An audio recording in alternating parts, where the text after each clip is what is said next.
I feel like viewers' experiences with watching Amphibia will vary widely, depending on how much you know about the show beforehand. If you kept up with the promos leading up to the series premiere back in 2019, you already know that friendship is one of the major themes of the show. But if you go in completely blind, then the theme of the ebb and flow of friendship can serve as a welcome surprise.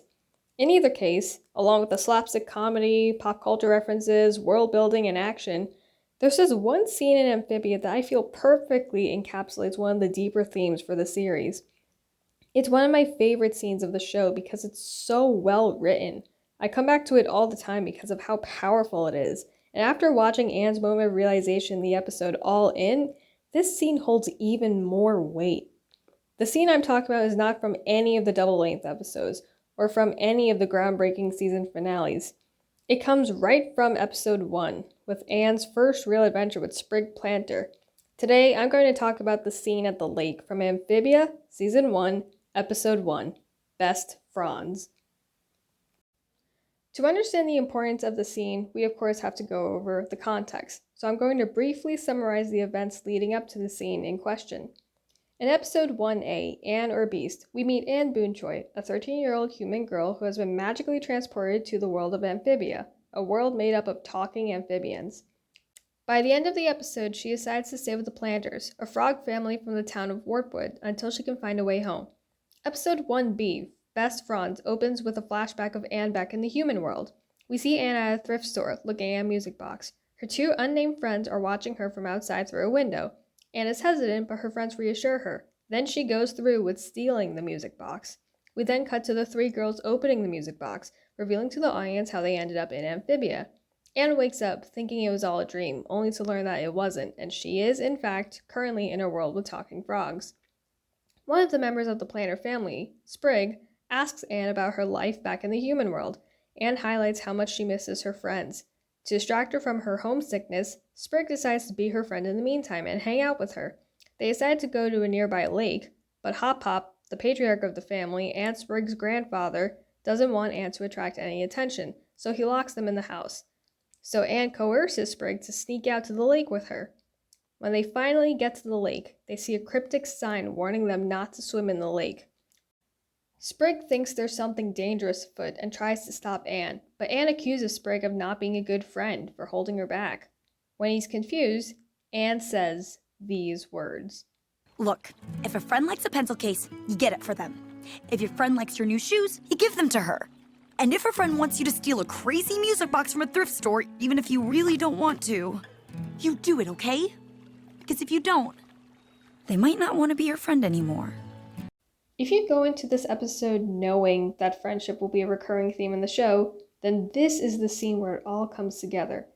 I had a vague idea about the theme of friendship going into this because early promotion for season 1 described Sprig as being Anne's first real friend, but I had no idea that the show would handle it this maturely and right in the first episode. I was truly speechless when I heard this the first time. I did a double take, and then it dawned on me. I was literally thinking to myself, oh, this is what the show's really about. With Anne's monologue, it all comes together. Anne misses her friends dearly, and they obviously mean a lot to her. But her monologue here, coupled with the flashback we get in the beginning of the episode, gives us a more clear picture and hints us that Anne's friends might not be as great as Anne made them out to be earlier. Her friends pressured her to do things she didn't want to do, like stealing or giving them her own belongings. She also has this twisted view that you have to do whatever people tell you to if you want them to be friends with you. If you don't, then you're lame and no one will want to stay by your side. She places their interests above her own. She's afraid to speak up for herself. She wants people to like her, so she gives in to their demands. All these behaviors rubbed off on her, and we see this throughout the episode when she tries to pressure Sprig in the same way her friends pressured her. The rest of the episode and show overall follows Anne's growing friendship with Sprig and learning about her own toxic friendship with her human friends, Marcy and Sasha. She also learns to respect herself, stand up for what's right, and recognize Sasha, Marcy, and even her own toxic traits. But this scene also stands out across all media. Peer pressure is a common theme in coming-of-age stories, but for me, This was my first time coming across a story that covers peer pressure specifically from your friends. These aren't bullies that are pressuring the weak kid who just wants to be cool. These are Anne's best friends. She's known them since they were kids. She already has some level of love and trust in them, and Sasha and Marcy do care about Anne to an extent, which is what makes this theme so compelling. It's not easy to just leave them and find other people to hang out with.